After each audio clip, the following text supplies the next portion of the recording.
Hundreds of American companies are quietly replacing ChatGPT with Chinese AI, and OpenAI knows it's happening and can't stop it. And this affects you directly. The price gap between American and Chinese AI models has gotten so extreme that businesses literally cannot afford to stay loyal. When businesses shift, careers shift, investments shift, and entire income streams either multiply or disappear overnight. This is one of those moments where the people paying attention come out ahead. The people who aren't, they get blindsided. By the end of this video, you're going to know exactly which Chinese AI models are stealing American market share and why, what this means for your investments in companies like Microsoft and Nvidia, and, most importantly, how to position yourself to actually make money from this shift instead of getting run over by it. But first, let me hit you with something that'll make your jaw drop. DeepSeek, a Chinese AI model, costs approximately 27 times less than GPT-4 to run on certain tasks. 27 times. That's not a rounding error. That's not a sale. That is a structural price advantage that is making American AI companies genuinely nervous. When CNBC started reporting that US enterprise clients were quietly migrating away from OpenAI and Anthropic, the AI industry had one of those oh no moments it didn't want anyone to notice. Well, we noticed. Point one, the price problem is real, and it's getting worse. OpenAI's API pricing has increased significantly as they've tried to recoup their absolutely enormous infrastructure costs. We're talking about a company burning through billions. Sam Altman himself has said OpenAI could spend up to $7 billion in compute costs in a single year. Somebody has to pay for that. And right now, that somebody is the businesses using the product. Meanwhile, Chinese models like DeepSeek R1, Alibaba's Kuan series, and Baidu's Ernie are coming in at fractions of the cost, sometimes 90 to 95% cheaper for equivalent outputs on coding, summarization, and data analysis tasks. So imagine you're running a mid-sized SaaS company. You're spending $40,000 a month on OpenAI API calls. Someone walks in and says, hey, I can do the same thing for $3,000. Are you really going to say no because of brand loyalty? No, you're not. That's exactly the conversation happening in boardrooms right now. And it's not even a hard conversation. It's obvious math. What does this mean for you? If you're a freelancer or agency owner building AI-powered products or services for clients, your cost structure just changed dramatically. You can now offer cheaper solutions with healthier margins. That's a real business advantage, if you move on it fast. By the way, I'm Kody, and this is Crux's TV. I cover the AI moves that actually affect your money, your career, and your ability to build real wealth.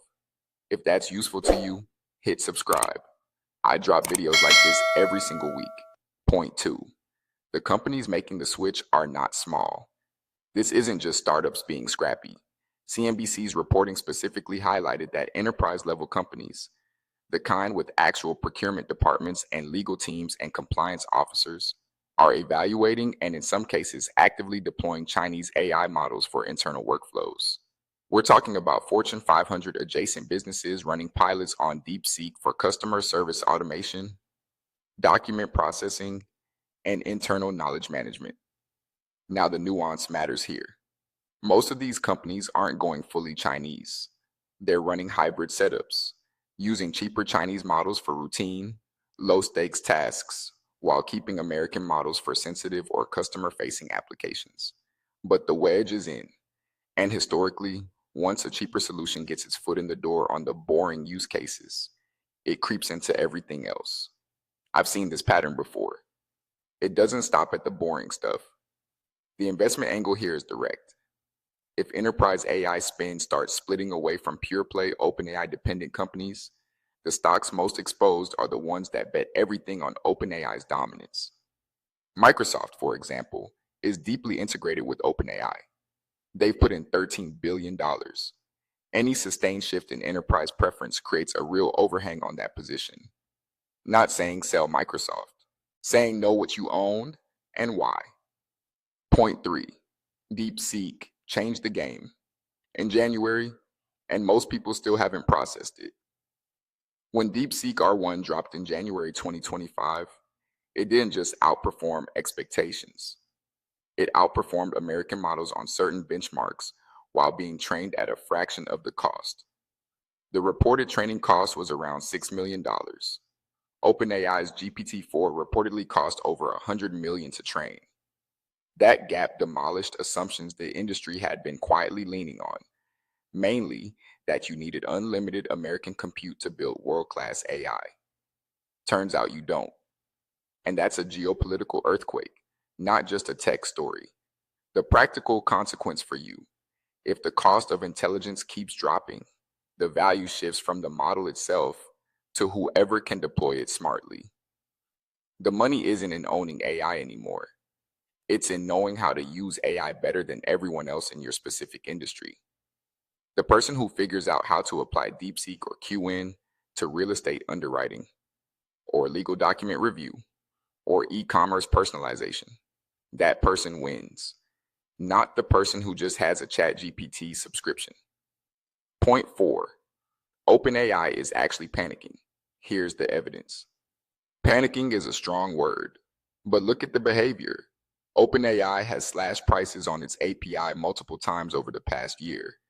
They launched GPT-4o Mini specifically to compete at lower price points. They've been aggressively expanding enterprise sales teams. Sam Altman has been on a world tour doing government deals in the UAE, India, Japan, locking in relationships before the competition can. These are not the moves of a company that's comfortable. These are the moves of a company that sees the threat clearly and is running hard to stay ahead of it. What that means for how you spend your time: if you're thinking about which AI skills to invest in learning, don't just learn one platform. The companies paying top dollar for AI talent want people who understand the landscape, who can evaluate and switch between models based on cost and performance. That flexibility is now a premium skill. Build it. Point 5. The national security angle is going to create a two-speed market. This is something that's going to become a much bigger story, and almost nobody's framing it this way yet. The US government and defense-adjacent industries are not going to use Chinese AI. Full stop. There are already procurement rules and executive orders being drafted around this. What that creates is a two-speed market. Regulated industries like defense, healthcare, and financial services that are locked into American AI, and everyone else who's free to shop globally for the best price. For investors, this is actually a signal. American AI companies that can credibly serve the regulated market, think Palantir, Anduril's tech stack, or even Microsoft's government cloud, have a protected moat. Meanwhile, pure commercial AI providers face real price competition with no government backstop.